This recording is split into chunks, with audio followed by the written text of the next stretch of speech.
You're listening to the Fantasy Fling Podcast. Take a break from the season-long commitment and join us as we give you the newest and hottest DFS deals, preview the DFS main slate, and take the dreadful walk of shame. Here are your hosts, Brandon and Eric. Welcome back to Makin and Milli, your DraftKings Milli Maker special, Week 16, Christmas Eve edition, Part 2. Eric, how you doing? Back again. I'm doing good, man. I'm back. Happy to be back. I'm happy. My boy Chill P over there, wait on this side, right there. Still 5-0, undefeated, undisputed, never lost. I'm doing good though, man. Might have been 4, might have been 5. How stupid drunk do you have to be to fight an MMA fighter? That's just yeah, man. There's some details to the story that are coming out, but part of it apparently is some guy was hitting his old lady, and then Chael stepped in and beat the dude up who was beating his lady up, and then the guy's friends tried to get involved. So that's one of the story. That's one of the ones I've heard. But yeah. If that's the case, then that guy deserved to get his ass whooped. So. No doubt, man. Yeah, I'm good. Glad to be back, man. Glad to do another one. This Christmas Eve special. Yes, sir. Yeah, we're looking at the Milli Maker, and like I said on the last podcast, dude, I will agonize over my Milli Maker lineup. Like if there's one contest to agonize over your lineup and just like think about it and just Tetris the whole thing, it's from so many different angles. It's the Milli Maker. So I like that. Tomorrow is Christmas. There's Saturday game slates. People are thinking about playing the 2-game slates. And all these things are going on. And when we got the Sunday slate, people aren't paying enough attention to it. Like, I'm not even worried about the Saturday games. I'm not even thinking about it. I'm just focusing on Sunday. So yeah, man. There's a lot of distraction going on for sure. Even the best of the best distractions will slow them down. So, we're thinking about the Milli. So let's get into it. Yeah. Before we get into it, we're going to take a look back at Week 15 Milli Maker lineup. Now, do this a couple different ways here because obviously there was a lineup that took it down, the top one, but the guy that came in second place, he is definitely one of the top DFS players. I continually see him on top of the leaderboards. And he was only 2 points out. So kind of want to brush up on his lineup a little bit too. But so if you go over to fantasyfootballfling.com, of course I do this every week, the Milli Maker write-up. And we will take a look at the winner. And the reason we do this is we are looking for trends. We are looking for consistencies, things that are staples of Milli Maker winners. If you just look at it from 1 week, it doesn't really tell you much because there's outliers and we don't know about late swaps and all that. But if you have a very large sample size that you're pulling from, you could start to see a lot of trends. So all that said, what we had last week, it was a gross slate, right? It was a 9-game slate. So really the whole talk was leading up to that main slate was how gross the games were. Some of the best players being in prime time on Sunday, Monday, and Tuesday because we had games moved. So we lost 2 games off the main slate. We were forced to build lineups for 9 games. But furthermore, we were forced to build lineups for games that had a lot of players out due to COVID and injuries. So what would that mean? Would lineups be chalkier? Naturally, that's what you think is going to happen, right? Most people thought so. And probability-wise, that made the most sense. But winning big in DFS is often about thinking about that 15% outcome. So maybe not the most probable, but it still has a decent probability of being that outcome. So what I did, my strategy was to go contrarian and just get off of that chalk, specifically because the field was going to be more condensed on it than usual. This was my strategy. I'm not a millionaire today, I'm sad to say. But overall, the lineups were chalkier, and we're about to take a look at that. The winning lineup. So what we had from WPH Sue 99. Tyler Huntley made his way into there, of course.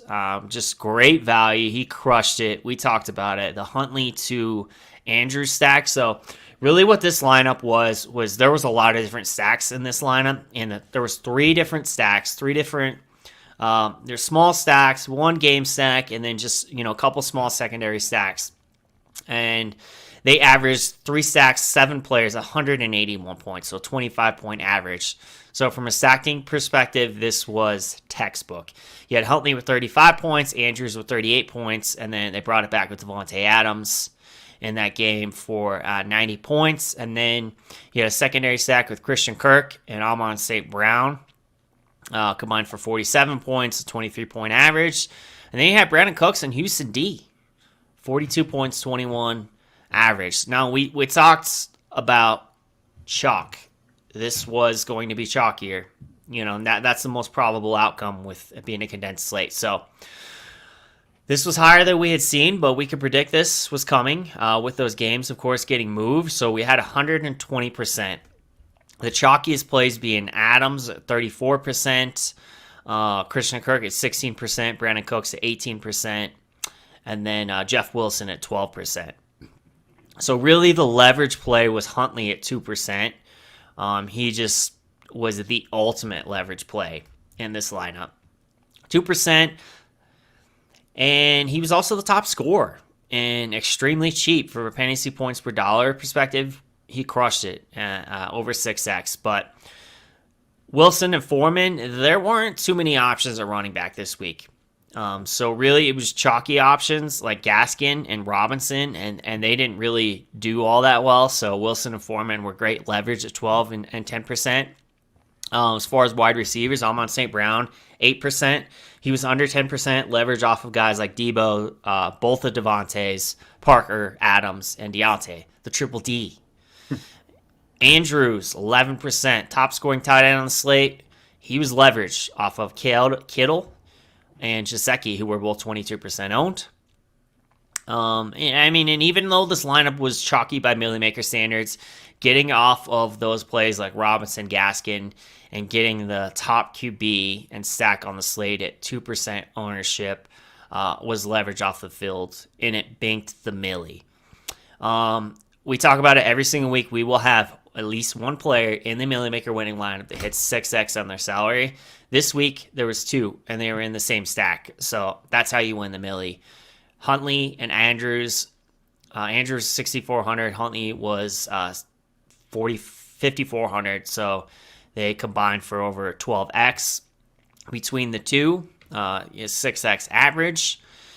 And then really, there was just one pay-up option. So we continue to see this in the Milli Maker. You're not going to have like a couple really high-priced guys with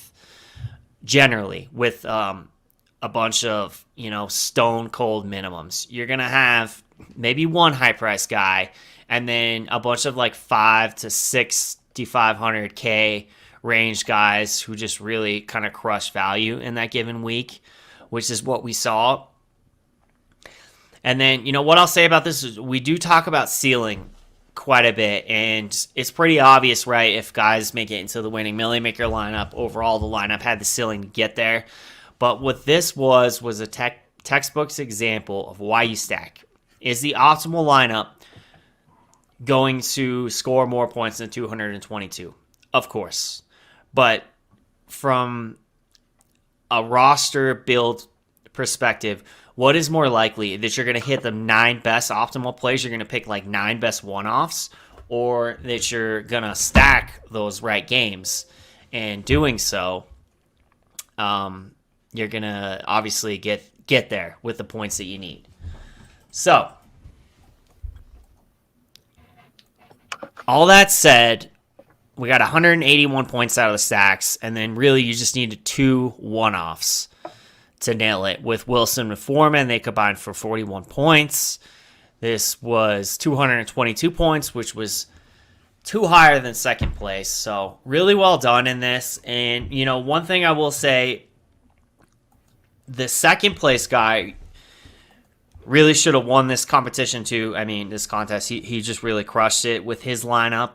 And he had a couple different stacks. So he had the Huntley stack. So he was right on Huntley and Andrews and Adams was the bring back. And then he also had James Robinson and he had Brandon Cooks. So he had another little stack in that game. He also had Jeff Wilson, Amon St. Brown, Devontae Parker, The biggest difference between these two lineups was really Christian Kirk. I mean, it's a 2-point difference, right? Christian Kirk and then Foreman. So, that said, that's just what it is in the Milli Maker. You can have almost the perfect build, but it's a 2-point difference. You don't win it. That's how it goes. 100 million or a million versus 75,000. It's a tough one. The payout structure sucks, but at the end of the day, you can still have life-changing money in 1 week. So that's why we continue to play it. And, of course, we will look ahead to Week 16. Eric, you were the top guy in the Milli Maker this week. Yeah, with the whole 120 points that I scored. Look at that, 120 even. Just one note on that. If you're not first, you're last. Right. One note on the guy who took second, the Hofbrau King. The guy, that was his 105th entry. So he paid $2,100 last week in entries. I mean, he won 75,000 taking second place, but the entry that he entered was his 105th entry that he put in is the one that took second place. Just a note. That's a lot of entries. Yeah, he's an MME guy for sure, but I know because I've seen his avatar enough times on the top of the leaderboards that he's definitely one of the top pros in the world in what he does for sure. Yeah, absolutely. Yeah, man, my lineup. Gotta risk it to get the biscuit. Yeah, man. I mean, 105 entries is definitely putting it out there. So hats off to him. Yeah.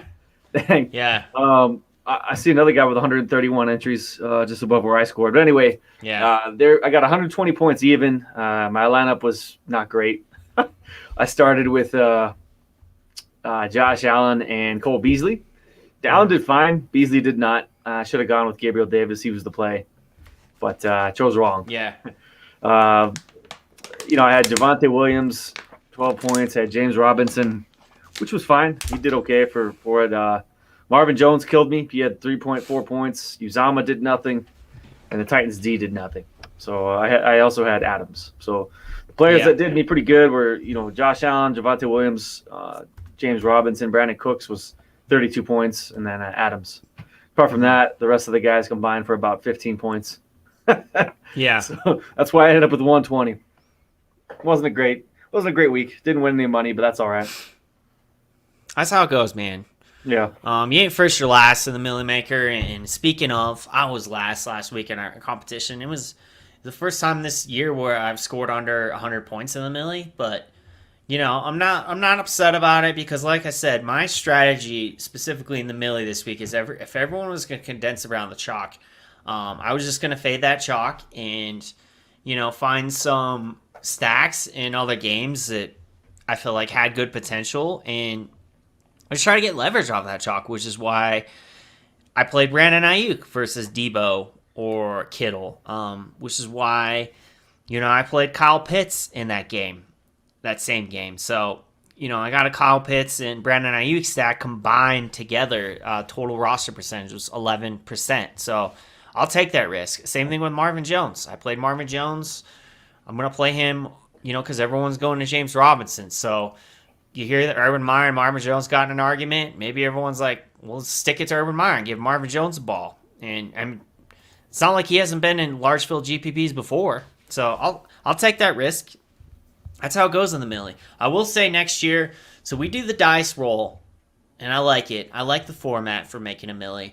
But I'm definitely going to enter more lineups into the Milli next year. I'm not going to MME it like, the DFS Hofbro guys or, all these MME guys. I'm not going to do that, but definitely going to get involved in it a little bit more. Put a little more skin in the game next year. Definitely, man. Yeah, it's probably easier to do that, like, when they're not spending $20 per tournament. I guess that's the Milli Maker, though, but, you kind of get the used to it by doing the dollar tournament entries and then kind of move up from there.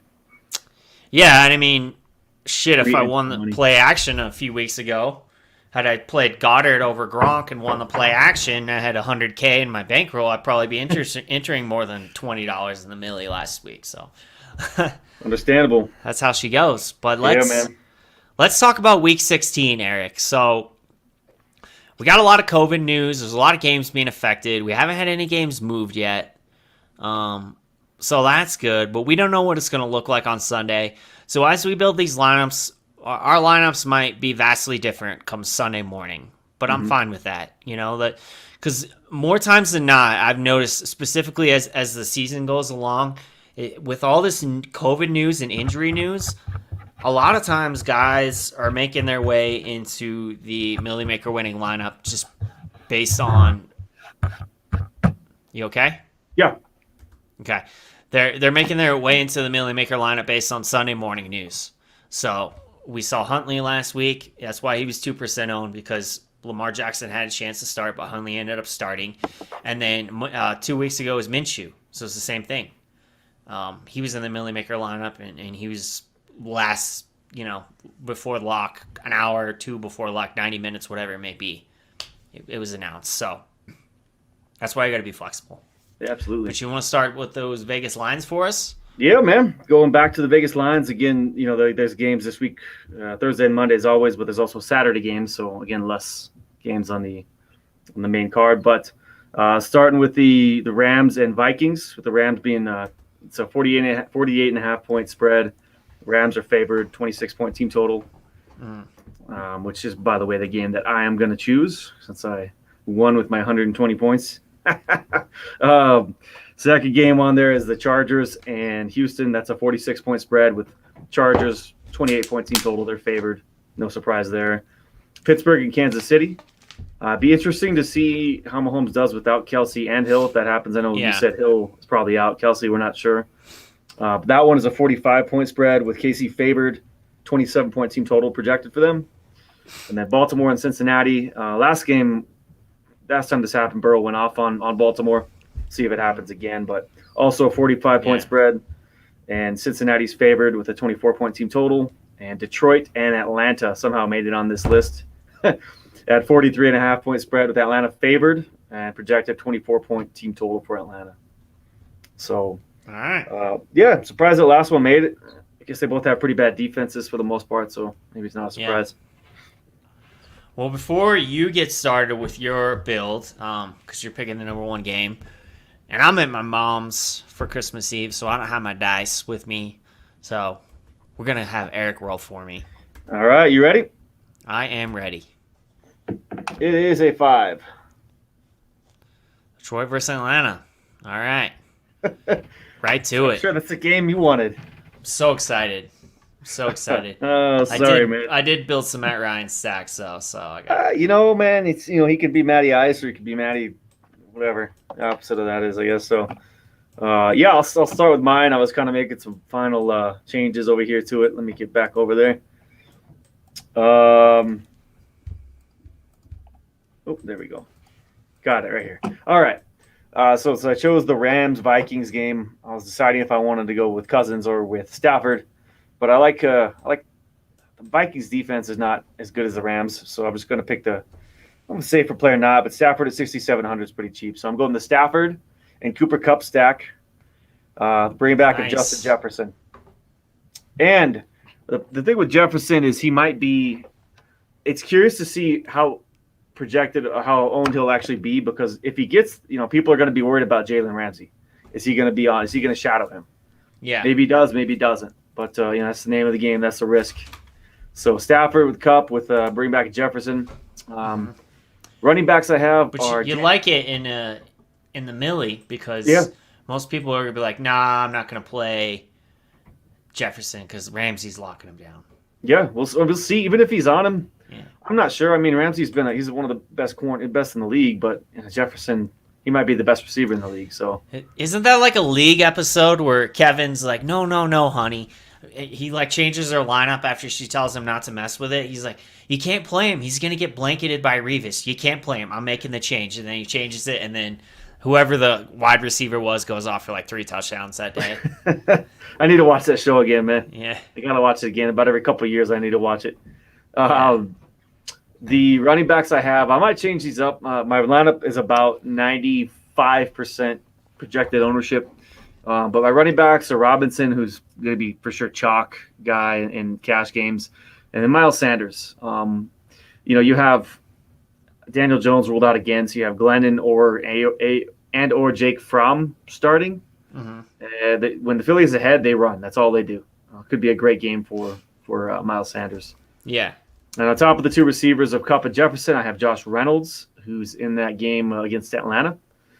And CJ Uzama is my tight end. As mentioned, in the last podcast, he's a real boomer bust type tight end. So for the price, though, that's what I'm looking for. And this pick may or may not change due to ownership. But Emmanuel Sanders, he's 4,000.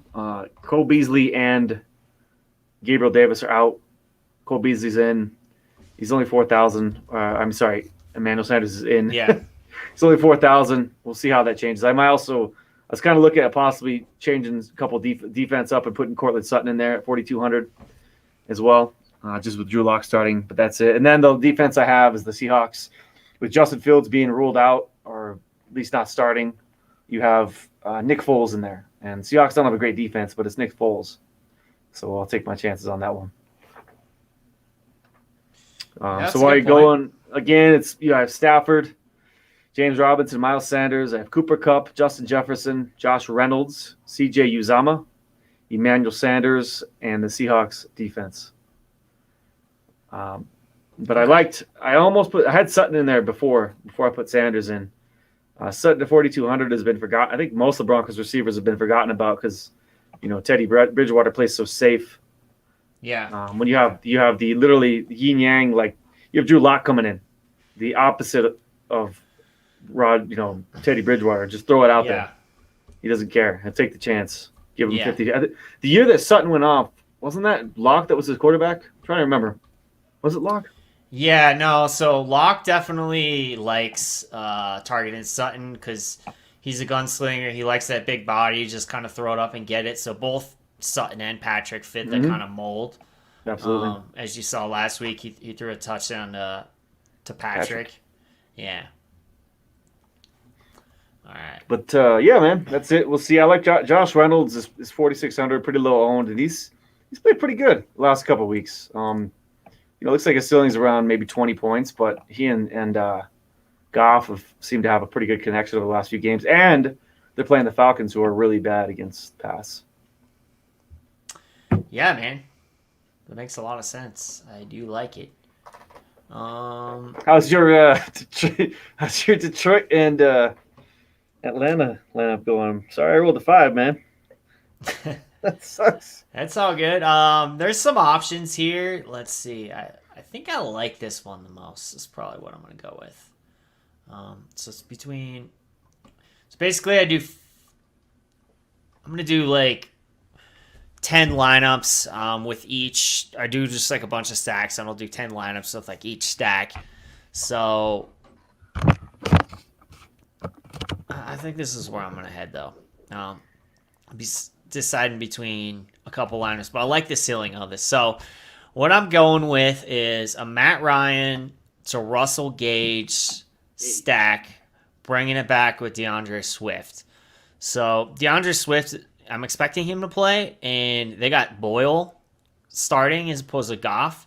So I expect Swift to get a heavy workload, both as just getting dump offs and carries. So I like that. I don't really want to bring it back with any wide receivers. I feel like that's just really if you're going to do a bring back, that's the way to go about it. And then I got James Robinson going against the Jets. So he projects well. He's obviously going to be chalkier, but he let some people down this week. I don't think he'll be as chalky this week as he was last week. And you got to have some chalk. So I like him, 5,900. He's still underpriced, I think. And then Cooper Kupp. I said it. We got to play him. You just got to ride that hot hand. So Cooper Kupp, 9,100. He is my one pay up option. And then what I do like about this is this kind of mirrors a lot of the Milli Maker winning lineups that we've seen. So you have one pay up guy, and then you have a lot of guys in the 4,500 to 6,500 range, more or less. So we got Cooper Kupp at 9,100. We got Antonio Brown, 4,900. Again, massively underpriced with Godwin and Evans out. Of course, Russell Gage is my stack with Matt Ryan. He's 5,900. Uzama, Is that his name? Yeah, CJ Uzama. I said it right. CJ Uzama, 3,000. He's 4% owned, projected right now. Now, a little worried about this because I might have to change this because now that I see this, Alexander Madison's in here at 6,800, but he's projected 0.1% owned. That's going to be way higher. He will be chalk. So this might make my lineup too chalky. I might have to make some arrangements here. And just X him out and, maybe find a different option. But as of right now, that's where I'm looking at. We'll see with Alexander Madison. I might plug in one of the other backs that we kind of talked about earlier. You could plug in, Justin Jackson, maybe a Ronald Jones, and then maybe you pay up a little bit more at defense. Maybe you pay up at tight end as opposed to Uzama. Maybe I put in like Andrews because I don't know that he was going to be that highly owned. Let's see what his price is. Yeah, Andrews is 7,000, so 10%.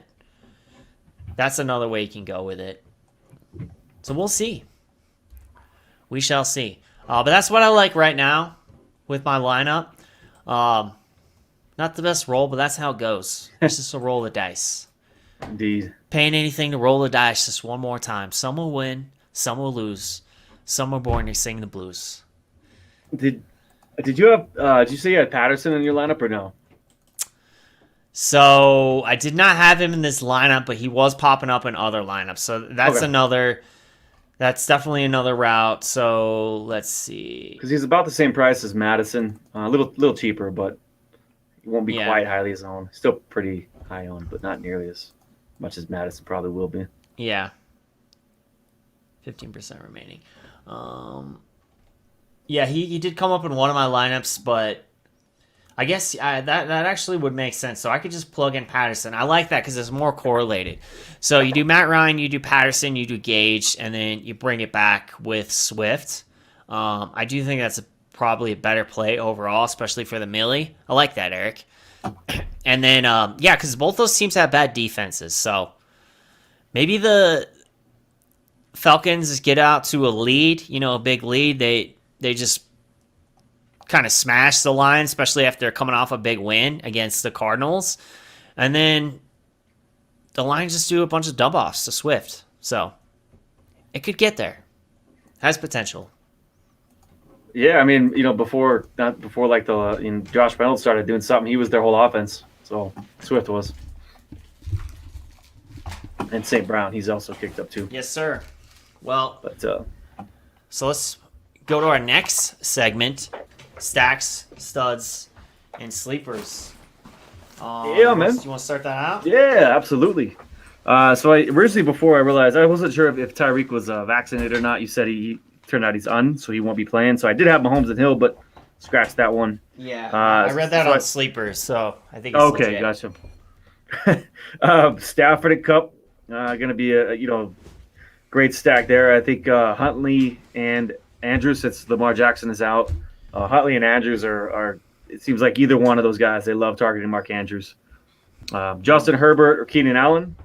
Then I also like sometimes to just go with, a running back made with a defense. So James Robinson and Jacksonville D, or Cordell Patterson and Atlanta D as well. So there's some stacks I like as well. For What about sure, you? man. What do you got for of course, we can go on and on and on and on, but those are kind of the ones I like the most. Yeah, so my biggest stacks, obviously, the one you chose, the top game on the slate, the Rams in Minnesota. Like, obviously, Stafford to Cup, Stafford to Van Jefferson, bringing it back. I think with Thielen specifically, if he's questionable, people worried about him, and then a lot of people are gonna gravitate towards Alexander Madison being the chalk. Let me play some Thielen with Ramsey covering Jefferson. So I like that as a bring back option. You can also just play that other side. If you think Stafford and Kupp is going to be chalky, maybe you just play Cousins and Thielen and you bring it back with Kupp. So that's a way to get off some of that chalk in that game. So I certainly like that. And then the Chargers versus Houston. Now, you don't always have to do a game stack. In fact, we've seen a lot this year. Just go to a team stack, right? So I could see, Herbert to Williams, or Herbert to like Kelly, pass catching back, Herbert to Keenan Allen. You maybe just stacking one side of that. So I could definitely see that. And then call me crazy, but specifically in large field GPPs, like the Milli Maker, like the play action, I actually kind of like the fact that Hill and Kelsey may be out. Now, I hope they're okay, except for Kelsey, because he's a woman beater / child beater. So, or not Kelsey, Hill. I don't really care if he gets sick with COVID. He's kind of a POS, let's be honest. But I hope Kelsey's okay. But yeah, give me some Mahomes with some of these really cheap options, like in a GPP. Yeah, I'll take a stab at that for sure. If you can get Holmes like with Hardman or like Pringle, maybe Josh Gordon. Maybe they try to feature Josh Gordon a little more. Some of these we've seen Blake Bell get some tutties without Kelsey. Noel Gray, Blake Bell. It could be possible. It's not the worst thing. And then you play the other side of that. Maybe Chase Claypool. James Washington had a big bump in target share last week. Deontay's a little more expensive, but not bring it back with Naji Harris. So I like those different angles as far as stacking goes. And then the big one, actually, I would like to stack both sides of the Baltimore versus Cincinnati game. So give me Burrow, give me Chase, give me Higgins. Specifically, the Ravens are so banged up at cornerback. So Chase, Higgins, Boyd, Uzama, and then, the other side of it, I don't dislike it either. If you're just doing Huntley to Andrews, he's been targeting him a lot. So you can go a lot of different ways with it. So I'll probably be stacking Andrews seems to be a safe play regardless of who the quarterback is. Yeah. They both love to throw him the ball. Yeah, he's been a top 3 tight end this year. He's been good. Definitely. Been a beast. One thing I was going to say there, you mentioned Cousins kicking the Cousins side of the ball. If Thielen is out, Osborne has shown that he can make some big plays too, and he's pretty cheap. Just to throw that out there. Yeah, he's in play. Even if Thielen's in, right? Yeah, they might limit him. You wonder. Yeah, if the snap count. If they're putting all their attention, if Ramsey's locking down Justin Jefferson, maybe as opposed to paying Thielen, especially if he's a little banged up, maybe you play just Osborne. Or you hit Tyler Conklin. You can't forget about him either. He gets pretty solid target share in that offense. I think he was like 12% or something. He's always on the field too, so he gives tight end is pretty good. Yeah, absolutely, man. Well, moving on to studs. Since you rounded out the other one, would you like to start the studs section?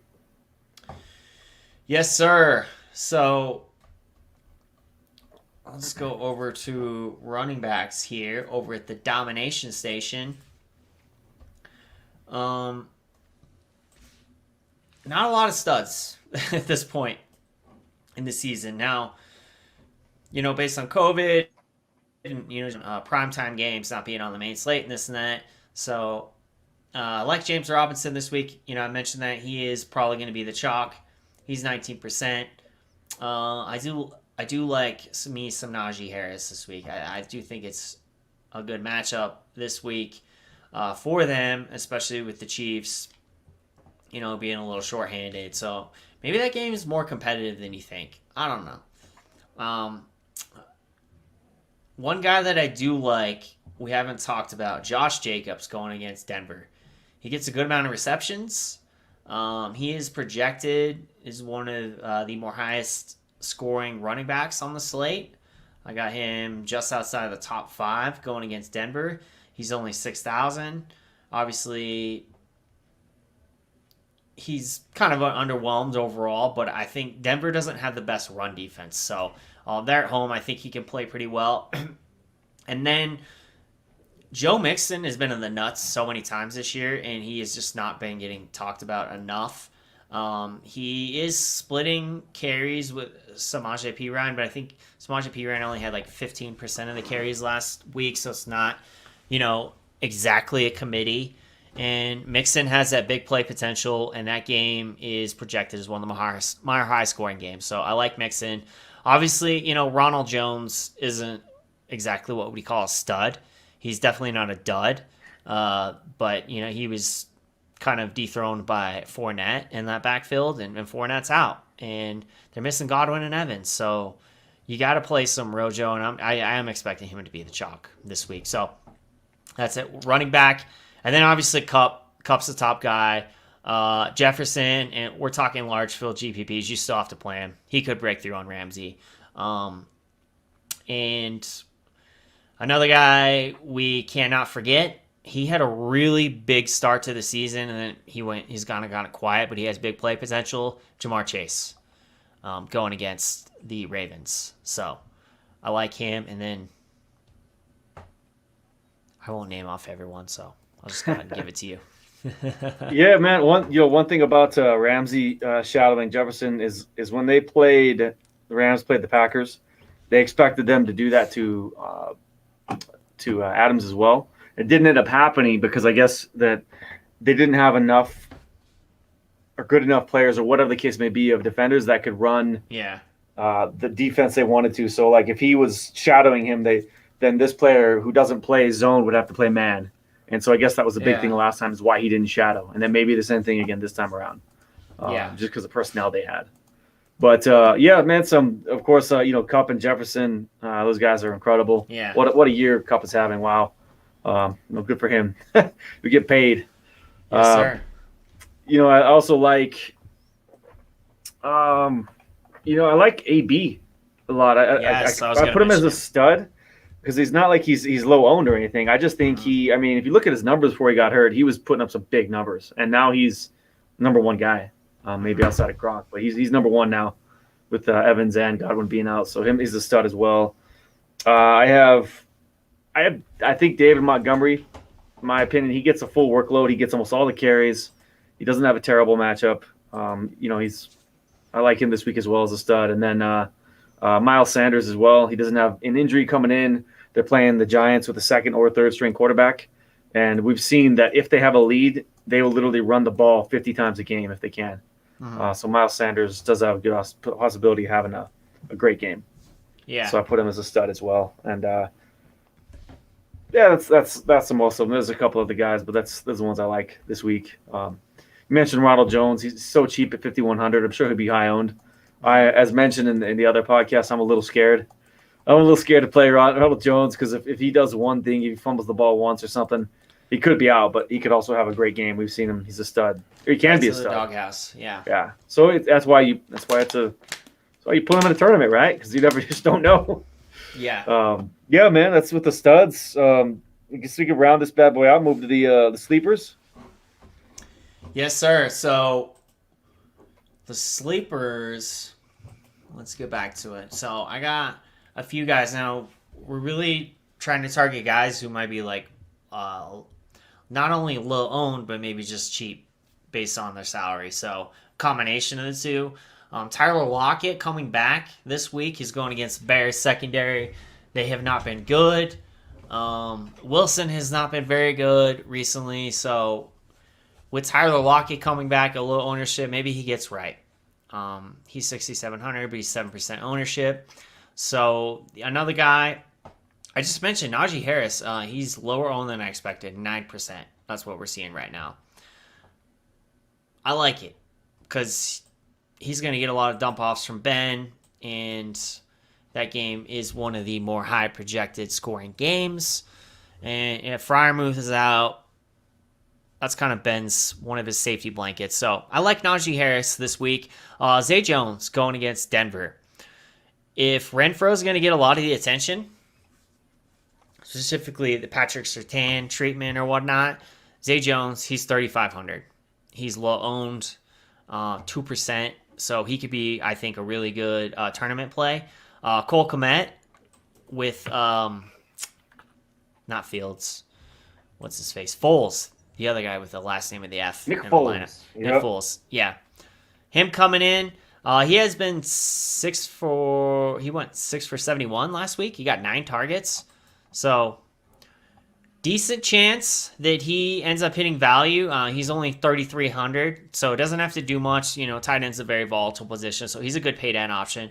Jamar Chase, obviously, I just mentioned him. We just mentioned K.J. Osborne, so I like him a lot. And then Van Jefferson, as you mentioned, he could be a good stacking piece. He can also potentially just be a one-off because Viking secondary isn't very good, and he's low. He's low in salary, and he's low in ownership. That's him, my man. sleepers. I like them.